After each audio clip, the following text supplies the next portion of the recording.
Sekitar 2 bulan yang lalu, saya pulang kerja lewat tengah malam. Karena jalanan utama lagi ada perbaikan, saya terpaksa ambil jalur memutar yang lewat pinggiran kota.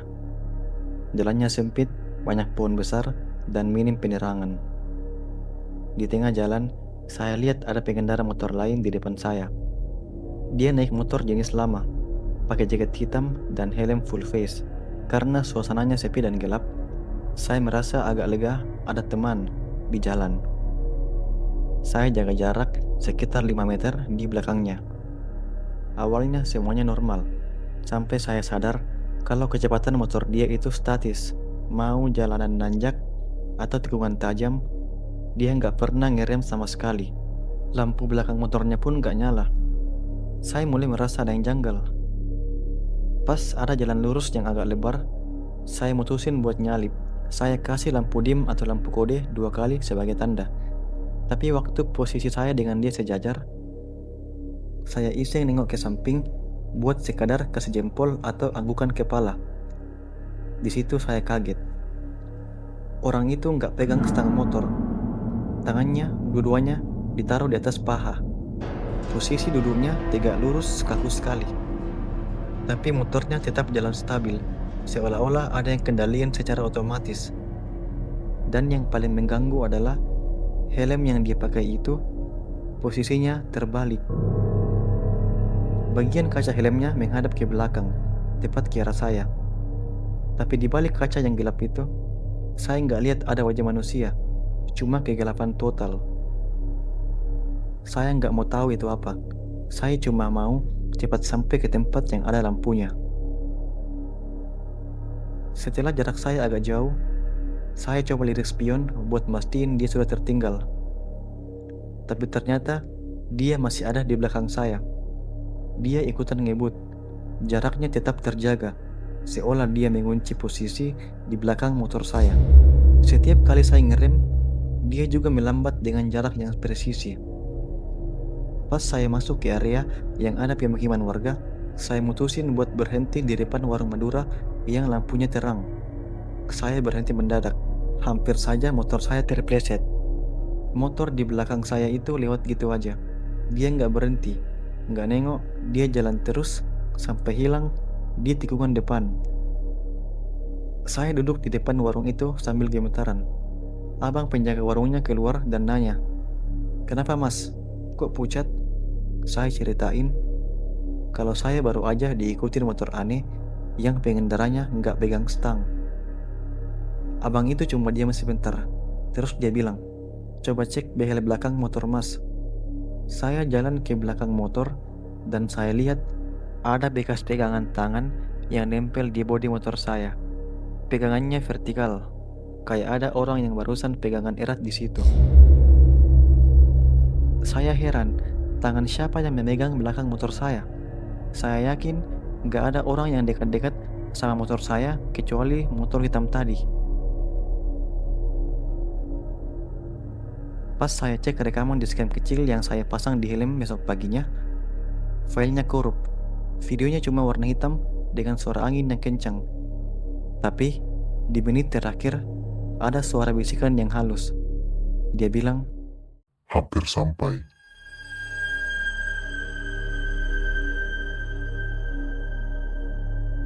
sampai sekarang saya nggak pernah berani lagi lewat jalan itu kalau sudah lewat jam 10 malam.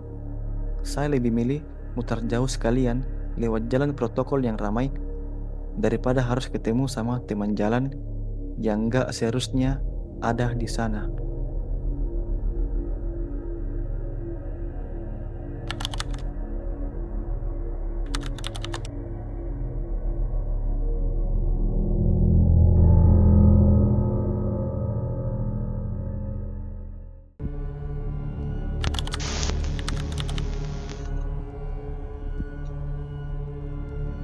Nama saya Fikri. Saya sudah hampir 3 tahun narik ojek online, dan saya pikir saya sudah pro soal urusan jalanan. Tapi ada satu kejadian yang sampai sekarang bikin saya nggak berani lagi, apalagi kalau sudah lewat tengah malam. Malam itu, saya baru aja selesai mengantar penumpang ke arah pemukiman yang agak masuk ke dalam. Untuk keluar dari sana, saya harus melewati jalan aspal yang panjang, yang di kanan kirinya cuma ada pohon-pohon tinggi dan semak belukar. Lampu jalan ada, tapi jaraknya berjauhan, jadi banyak area yang gelap total. Saya melihat seorang pria berdiri di bahu jalan. Dia memakai jaket ojek online yang sama dengan saya. Helmnya masih dipakai dan dia berdiri di samping motornya yang terparkir di pinggir. Dia melambaikan tangan ke arah saya. Sebagai sesama driver, insting saya langsung berhenti.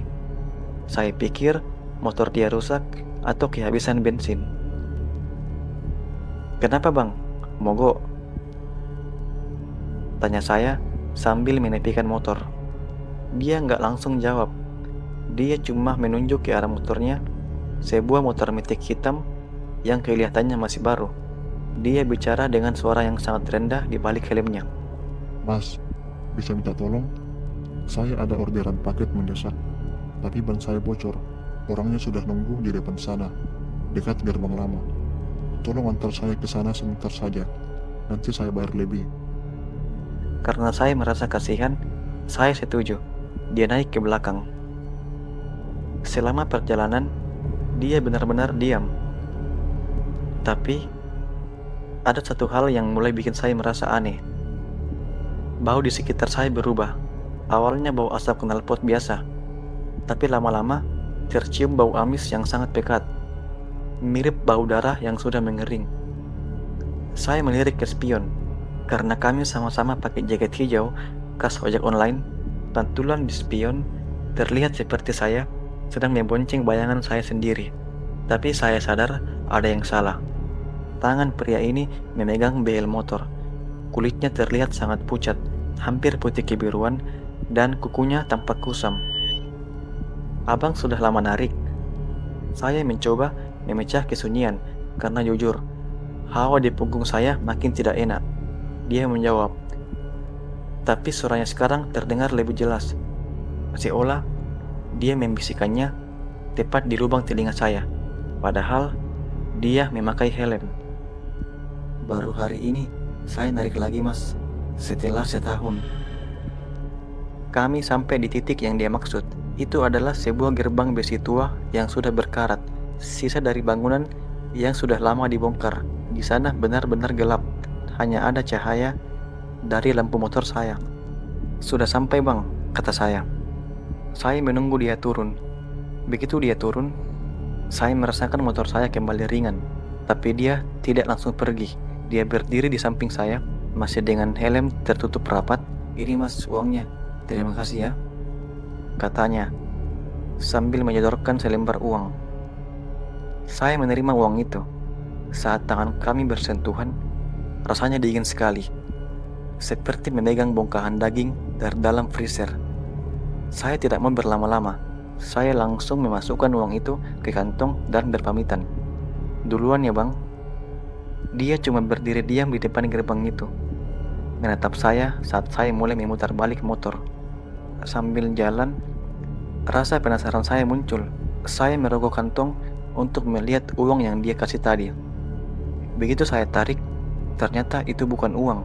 Itu adalah selembar struk servis motor yang sudah kusam dan kotor. Saya menepi sebentar di bawah lampu jalan untuk membacanya. Di struk itu tertera tanggal yang tepat 1 tahun yang lalu. Di bagian bawahnya ada catatan nama pemilik motor, Fahmi. Nama itu terasa tidak asing.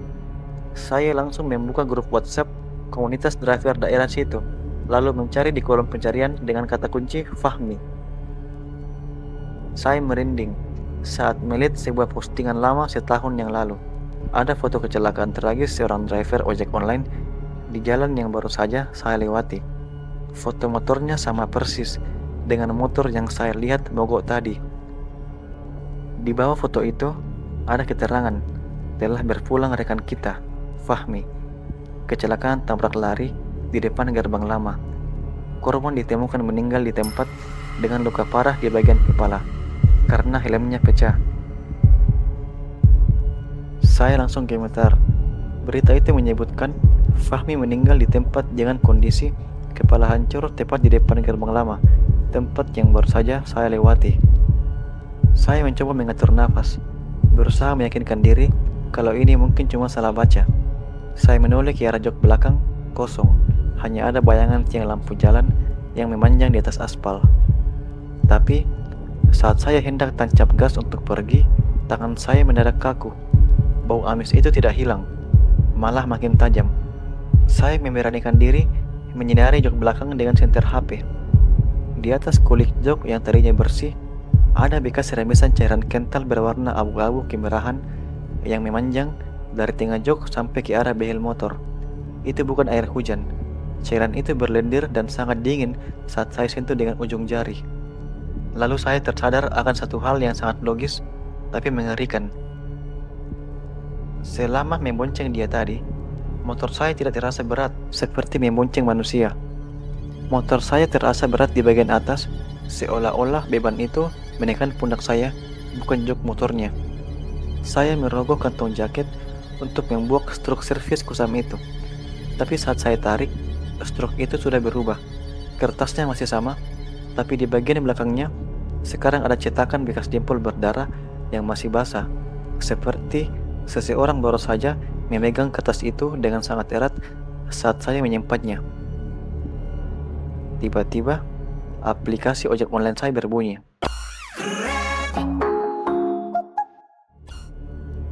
Pesanan telah dibatalkan oleh sistem karena titik jemput berada di area terlarang.